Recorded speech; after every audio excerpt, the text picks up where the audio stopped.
Como tem patriotário, hein, Ana Prestes?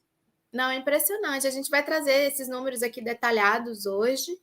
Também os milhões do Cid, né? Do Mauro Cid. O Mauro Cid está nadando em milhões, aí, está preso lá e está movimentando milhões. Né, Ana? O que está acontecendo? Documentos do COAF estão chegando para a CPMI do golpe, do 8 de janeiro, ela retorna na próxima terça-feira, a CPMI. Então, esses documentos estão chegando, muitos deles ficam lá e são documentos públicos que estão chegando. Então, assim, relatório do COAF, a gente não pode dizer que signifique que aquilo é crime, né? O COAF ele compara a movimentação numa conta, entradas e saídas, e diz se essa movimentação é compatível com a renda da pessoa. E aí, se não é compatível, como no caso do Mauro Cid, em determinado período, né? Então, se não é compatível, o COAF dá o alerta para que haja uma investigação. Então, assim, a gente não pode cravar, né, Ana, que necessariamente haja crime nessas movimentações do COAF. Elas levantam uma suspeita, mas que deve ser investigada. Mais para frente do programa, Ana, eu vou trazer um quadro do que eu, pessoalmente, considero importante nessas revelações que foram feitas, né? No campo da investigação da PF e no campo político também.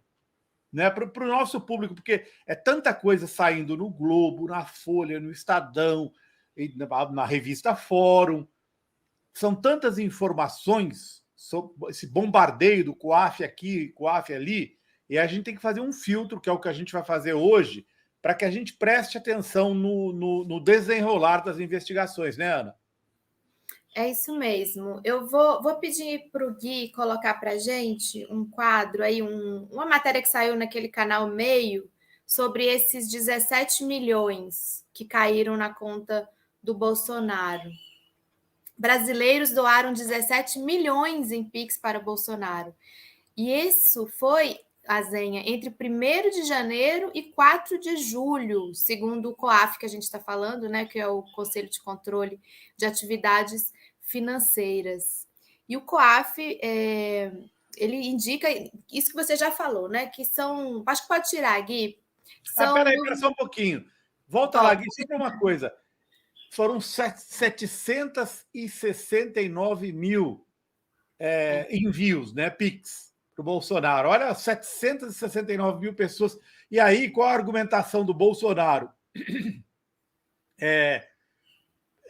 Como ele tem multas na justiça, tem 2 bloqueios na conta do Bolsonaro. Essa é uma reportagem da Folha, né? Os dados são da Folha de São Paulo que levantou.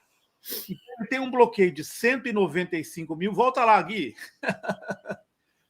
Ele tem um bloqueio de 195.559 e outro bloqueio judicial de 30.698 por causa de ações, né? E aí, como o Nicolas Ferreira pediu, ele é um deputado, e aí isso acabou sendo uma grande campanha que se fez, né? E de vaquinha. E isso mostra que o bolsonarismo está vivo, porque para 17 milhões, eu gostaria de receber 17 milhões 196 mil. Não é uma enormidade de dinheiro? Não, quem não gostaria, né? Pode tirar. Não é, Ana Prestes? É uma enormidade. Quase mais de 700 mil pessoas contribuíram com o Bolsonaro. Significa que os patriotários estão... Não, é isso que eu queria dizer. Isso demonstra uma capacidade de mobilização, né? Uma presença importante ainda desse grupo, com a capacidade de mobilização social e mobilização de apoio para a pessoa tirar dinheiro do bolso e ajudar um político, né? É impressionante, Ana. Isso é impressionante. E a gente tem falado sobre isso aqui no programa, né? Sobre esses sinais de persistência do bolsonarismo e como ele vai estar encaixado na política daqui para frente, a gente já teve a experiência do primeiro semestre, com as contradições surgindo no Congresso, vamos observar agora no segundo semestre, com as contradições surgindo dentro do seu próprio partido, do PL, mas que o PL fica também em uma situação complicada, porque não deixa de ter um capital político, né? Esse grupo não deixa de ter um capital político que é interessante para o PL. Então, essa é a parte do Bolsonaro, né? Agora a gente pode trazer aqui também os dados sobre o Mauro Cid, né? Tem uma reportagem da Fórum, né, Gui? Você pode colocar a reportagem da Fórum mais recente? Você tem o quadro, Ana? Eu acho que eu tenho aqui, sim. Aí, o que vai... Cid movimentou dinheiro com suspeitos no caso da vacina falsa de Bolsonaro, diz COAF. Movimentação é apontada como lavagem de dinheiro, envolve suspeitos próximos do Bolsonaro. Pode baixar um pouquinho, Gui, para a gente ler?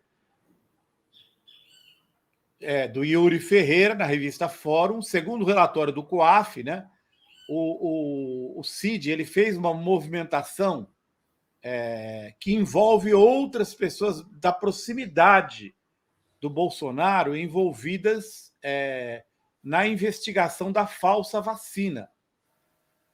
Então, seriam o Max Guilherme Machado de Moura, da Ajudância de Ordens, do sargento do Exército Luiz Marcos dos Reis e o médico Farley Vinícius de Santana. Esse médico, viu, Ana? Farley Vinícius de Santana é sobrinho do Marcos dos Reis. Segundo o relatório, o Cid movimentou mais de 3,2 milhões de reais em um intervalo de 6 meses, né? Num período em que ele tinha o salário de R$26 mil bruto. Isso são entradas e saídas, né, gente? Então, o dinheiro sai, o dinheiro entra, ele movimentava muito dinheiro. E agora, Gui, será que você pode pôr o quadro dos auxiliares? Porque aí eu acho que é o que tem de mais relevante, viu, Ana? Nessas revelações que foram para a CPMI. O que chama atenção são as saídas, né? São muitas saídas, como se fosse um banco mesmo. O cara recebeu muito mais dinheiro do que ele tinha de salário e destinou muito mais dinheiro do que ele tinha de salário. Então, assim, como você falou muito bem, é como se ele fosse um banco pagando despesa. Esse quadro eu fiz para vocês, para que vocês entendam o que é importante nisso, né? Você tem o Mauro Cid, tenente-coronel do Exército. Você tem o Max Guilherme, que é o ex-sargento do BOPE, que é um cara que vem com o Bolsonaro desde deputado federal. O Max Guilherme, que está sob investigação e foi preso, ele, depois que o Bolsonaro saiu do poder, ele continuou entre aqueles assessores aos quais um ex-presidente da República tem direito. E ele viajou com o Bolsonaro para os Estados Unidos. E aí você tem o segundo sargento do Exército, Luiz Marcos dos Reis, que também era da Ajudância de Ordens. Lembrando, viu, Ana, que a Ajudância de Ordens, os cargos da Ajudância de Ordens são indicação do Gabinete de Segurança Institucional, do Augusto Heleno. O Luiz Marcos dos Reis, o sobrinho, foi ele que conseguiu, com um sobrinho dele, médico, um atestado de vacina em branco, um cartão de vacina em branco, que teria repassado para o Mauro Cid. Mas não é só isso, gente, porque aqui é uma investigação muito mais complexa. O Luiz Marcos dos Reis também recebeu R$25 mil na conta dele de uma madeireira, tá? Uma madeireira que tinha um contrato com a Codevasf, que é, um órgão estatal ligado ao Vale do Rio São Francisco. Ele recebeu R$25 mil na conta dele, Luiz Marcos dos Reis, e ele sacou no caixa, na boca do caixa, esses R$20 mil. Ninguém sabe qual a destinação, se isso foi propina, se ele recebeu propina, se ele foi usado como laranja pelo Mauro Cid para movimentar esses R$25 mil. O que é importante também, gente, é que o Luiz Marcos ele foi no 8 de janeiro e ele mandou uma mensagem descoberta no celular do Mauro Cid dizendo: você está vendo pela televisão, estou no meio da muvuca. E ele, enquanto ele era um cara que fazia campanha nas redes sociais contra o Moraes. E, da mesma forma, então, esses assessores do Bolsonaro, Ana, eles não só fizeram a articulação para a vacina, eles eram mais ou menos faz tudo, esses três. Né? Eles fizeram a articulação para a vacina, para os falsos cartões de vacina do Bolsonaro e família. Eles participaram nas redes sociais, eles estimularam o golpe, tá? Não o Mauro Cid, mas os outros dois que aparecem ali, fizeram várias postagens contra Alexandre de Moraes. O Max estava presente no 8 de janeiro. O Max é o cara cujo sobrinho médico deu um cartão branco e o Max recebeu os 25 mil reais. Eu acho que assim, isso é o que tem de mais sólido, tá? O Max e o ajudante de ordens, o Cid, estão presos. Mauro Cid. O Mauro Cid e o Max estão presos. E o terceiro, o ex do BOP, ele não está preso, mas ele está sob investigação. Então, acho que aí, viu, Ana, é onde a CPMI, a partir da terça-feira, pode recolher um caminho mais sólido para a investigação, sabia? Sim, e uma coisa que eu acho que ainda tem muita coisa para ser revelada e descoberta, porque, se você observa, eles tinham essa confiança, eu acho que em parte eles tinham uma confiança mesmo de que iam vencer as eleições, e tinham o plano, não vencendo as eleições, vamos inabilitar a eleição, tem fraude na urna, a urna é fraudada, etc. Não conseguiram, né? Foi batendo desespero, digamos assim, né? Não conseguiram, tentaram também criminalizar os institutos de pesquisa, foram tentando várias formas, viram que perderam mesmo a eleição quando teve o segundo turno, e aí começaram a proliferar as tais minutas golpistas, né? Porque tem uma que é encontrada com o Anderson Torres, é outra, a que está no celular do Mauro Cid, ou seja, começaram a pensar em formas de dar um golpe na nossa democracia e desfazer a eleição. Queriam fazer uma GLO por 2 anos, tinham vários planos aí, eleição daqui 2 anos, eles tinham os planos elaborados. Mas, ao mesmo tempo, nos bastidores, eles começaram a preparar, inclusive, essa saída do Bolsonaro, que foi praticamente uma espécie de fuga. Volta lá tem o esquema com a Arábia Saudita, de tentar, talvez, ir para a Arábia Saudita.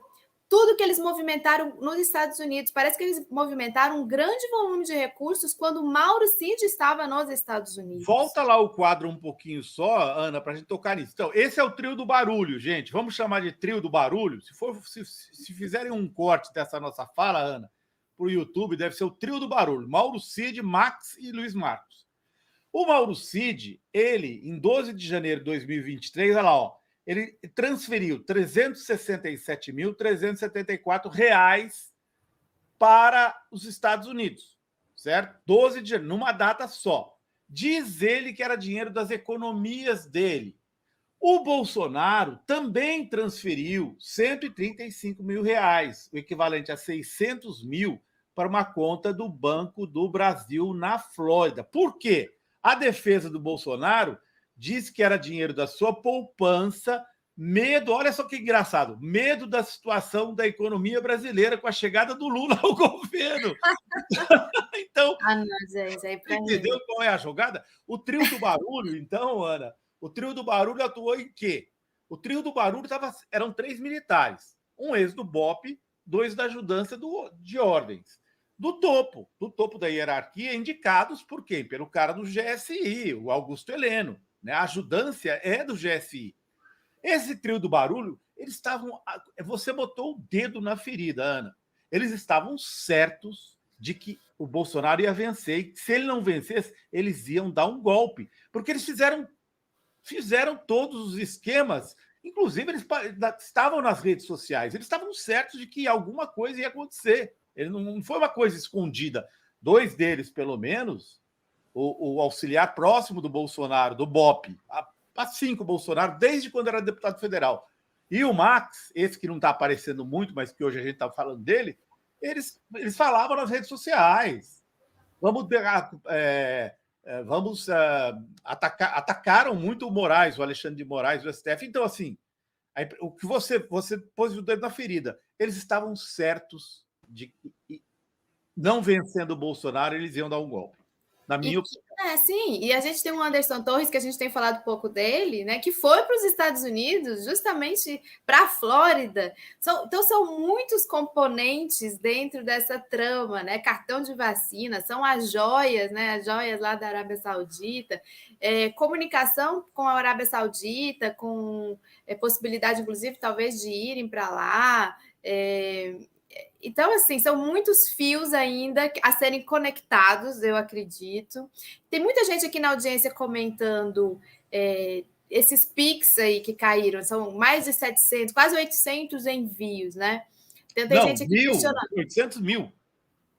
800 mil, exato. Para dar esses 17 milhões, são quase 800 mil envios. Ou seja, isso. Perto de 1 milhão aí de envios. Então, tem gente aqui questionando, isso aqui não são pessoas físicas, isso são empresas. Eu acho que isso tudo ainda precisa ser, obviamente, descoberto. Agora, é certo, é um volume muito relevante de recursos. Mas sabe o que me espanta, Azenha? Eles fazerem tudo isso, eles que estiveram dentro do Estado, eles governaram o Estado, eles sabem o que é o COAF, eles sabem como funciona a Receita Federal para entradas e saídas do país. E eles achavam que eles iam fazer isso tudo e ia ficar sem ser descoberto. Isso até é curioso. Será que eles tinham tanta certeza do controle que eles tinham sobre o Estado, de que eles manteriam o controle sobre o Estado? Acho que sim, viu, Ana? Apesar de eles terem um engavetador-geral da República, um Aras, que passava pano para muita coisa, não é possível. O Estado. Acho que a sua hipótese é a melhor. Eles tinham certeza, você foi lá atrás, você botou o dedo na ferida. Eles tinham certeza de que sairiam impunes, né? E essa impunidade, porque eles, né, têm que se colocar na posição do bolsonarista. Como a gente mostrou no primeiro e no segundo capítulo do documentário, eles estavam num mundo paralelo deles. No mundo paralelo deles, houve fraude nas eleições, não tinha como o Lula tomar posse, e se o Lula tomasse posse, ele não ia governar, como eles tentaram no 8 de janeiro do golpe. Então, assim, eu acho que isso torna muito mais interessante, viu, Ana, a CPMI a partir da próxima terça-feira, porque você tem... Agora você tem vários documentos do COAF, as movimentações, mas você vai fechando o círculo para chegar num grupo mais restrito, né? De militares na panelinha, né? Como a gente falou aí, esse é o trio do barulho, de operadores, né? Esses são os operadores, mas tem gente mais alta que os operadores, né? Tem os generais, tem o pessoal que não deixou serem feitas prisões.